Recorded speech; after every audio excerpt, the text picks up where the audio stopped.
Hey filmmakers! When it comes to wedding videography, the gear can be overwhelming. There's so much out there, and it's easy to think you need all the latest equipment to make beautiful films. But I'm here to tell you that's simply not true.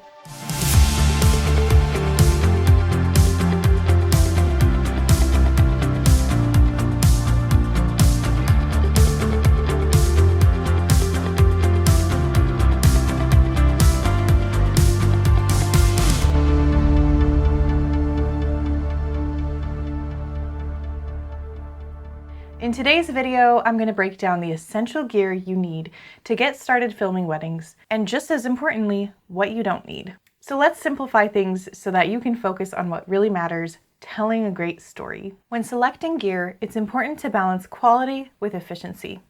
You don't want to carry unnecessary equipment, but you also need backups to handle unexpected situations. I recommend using a tiered approach. When you are just beginning filmmaking, there's not really too much you need. You can always add more gear as you continue to get experience. Download my tiered gear checklist for more details and links below. Step 1, let's talk about the basics. There are 3 key pieces of gear you absolutely need to get started: a way to film, a way to capture audio, and a way to stabilize your footage. You can't film a wedding without a camera, right? It's the heart of your gear setup.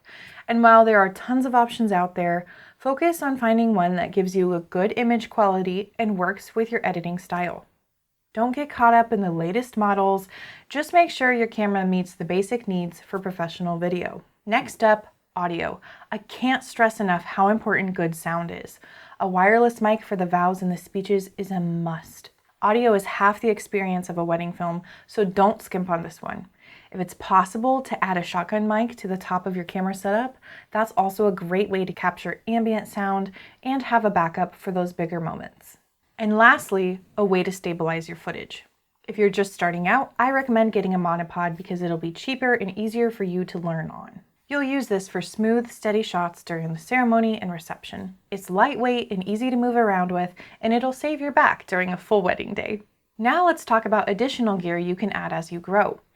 While you don't need everything right away, having a second camera can be a game changer for angles and coverage.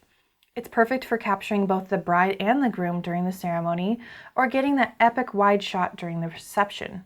It's also useful for safety shots. For example, I put a second camera on a tripod for the duration of the ceremony, any first looks that happen, speeches, big moments like that. That way I know that I have a backup angle that's captured the entirety of the event.